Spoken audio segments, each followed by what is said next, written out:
Hi, this poem is called Disjunction. It's written for this week's Poems by Prompt on Blue Sky. Last train. Disjunction.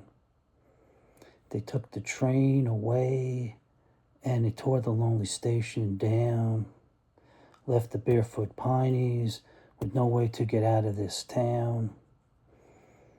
So I'm talking about the old train station by where I walk the dog. That there's only a sign now and a vinyl with a vinyl fence in front and an overgrown embankment, and that there used to be a turntable a few yards back because 3 rail lines met there. My wife says, "I'm sorry, but I just don't give a shit." The boiler is hissing, the steam is nice and hot, blue comets departing at 9 on the dot. Gals in summer dresses, guys in linen suits, headed for the boardwalk on the classiest of routes. So we're on our way to WaWa, and my son goes, "What was that all about with Mom?" And I'm like, "I'm looking up shit for the prompt last train." And then I tell him how my grandfather operated the public service trolley from the hub city to Perth Amboy when he was still a teen. I wish he was alive so I could ask him about it now. I wish he had told me stories when I was a kid. All I have is an odd quote in a retirement program I found at my mom's that says, "My greatest thrill, Keasby Trestle. You asked me how I felt when the trolley went off the track." I don't even know who the you was, much less the how, why, and when. The seriouser I study, to me it starts to seem the world is just a fat man in a trolley problem meme. Amount of joy I can't employ anything uplifting. The more I learn, the more I turn to multi-track drifting. So I told my son I looked up the Keasby Trestle and didn't see anything about trolleys, but the deadliest U.S. train wreck in the last 100 years did happen in Keasby when the broker commuter train derailed on a temporary wooden trestle built to accommodate New Jersey Turnpike laborers working on the main line. If my pop-up conflated the train and the trolley, I wonder why his most thrilling memory would be something he wasn't involved in. My son says, probably because every other workday was boring. Yeah, I laughed. It probably fucking sucked as I shut the door and head into the store to get my wife a coffee. Yeah, the seriouser I study, the more it starts to seem I'm really just a fat man in a trolley problem meme. I'm out of joy, I can't employ anything uplifting. The more I learn, the more I turn to multi-track drifting. So, yeah,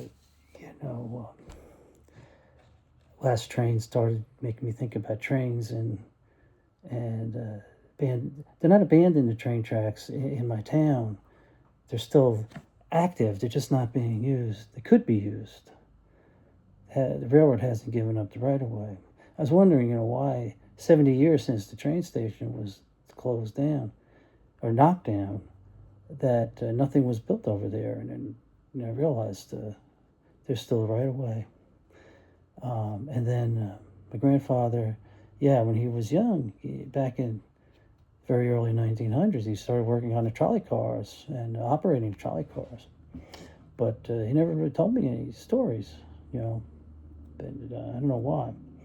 And multi-track drifting, I believe that started as in a manga comic about, where trains were operated like cars, and did all that drifting stuff. But now it became a part of the meme in trolley problems, and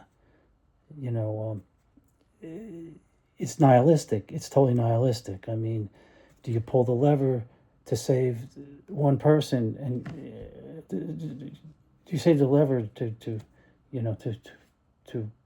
save 5 people by killing one, or do you throw the fat man off the bridge to stop the train?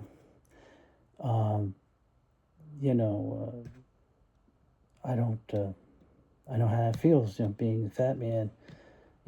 People think I'm just good fun, as the song says, right? But not necessarily. And but it's nihilistic because the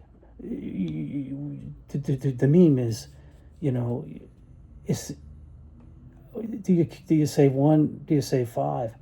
No, multi-track drifting. You just kill them all, right? You wipe out both tracks, right? Both people. So there you go. Disjunction.